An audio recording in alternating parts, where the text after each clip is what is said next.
नमस्कार मित्रांनो, नमस्कार महाराष्ट्रातल्या राज्यातली जेवढी जमलेले हिंदू बांधवांनो, हिंदू भगिनींनो, महाराष्ट्रातल्या माझ्या तरुण पिढीला, महाराष्ट्रातल्या यंगस्टार पिढीला, महाराष्ट्रातल्या जनतांना, महाराष्ट्रातल्या कान्याकोपऱ्यातली लोक मला व्हिडिओमध्ये बघते ते, भाषांमध्ये बघते ती जनतांसाठी. महाराष्ट्रात तुम्हाला सांगतो काय काय नेत्यांना मी भेटायला गेलो, सगळे आपल्याला स्वतःलाच गॉडफादर समजा, स्वतःलाच नाही मोठं समजा, आपल्या गरीबाला कचरा समजायला लागले, पायातला धूळ समजा. पण तरी महाराष्ट्रातली जनता, महाराष्ट्रातली पिढी, यंगस्टार पिढी, आता तर जागा, आता तर एका जुटीनं लढू.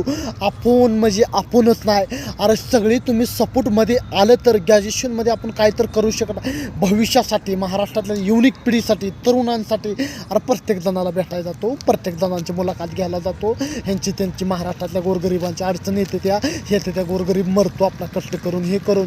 पण त्यानंतर पण आपल्याला अजून यश मिळत नसलं, आपण गरिबासाठी मस्त नेकपणे कार्य करतो, कार्य करायला बघतो. आपण त्यानंतर पण आपण कार्य करायला बघतो. आता एखाद्या साहेबाला गेलो मी भेटाय मुंबईत पूर्वी, काय मग त्यावेळेस गेलो भेटाय, साहेब नाही ते, साहेबला भेटू शकणार, गॉडफादर आहे ते, ह्याने लय मोठे नेते आहे ते महाराष्ट्रात, भारताचे हे जे त्याचे नेते. अरे भलतंच चाललंय महाराष्ट्रात, भलतंच राजकारण चाललं. हे नेते अरे गरीबाला आपल्या कचरा समजायला, गरीबाची काय लायकी राहिली नाही, गरीबाला भेटून दे नाही ते, गरीबांना बोलून दे नाही ते, गरीबाची अडचणी आहेत हे आहेत ती काय दिसत नाही माणसाला त्यांची सत्ता दिसते, माणसाला त्यांचं पॉवर दिसते. आणि त्यांचं कोण आलं की लगेच आतमध्ये सोडा, डायरेक्ट ह्याला आत येऊ दे रे, आत येऊ दे, गेटच्या आत येऊ दे, ह्याला थांबून पण घेऊन.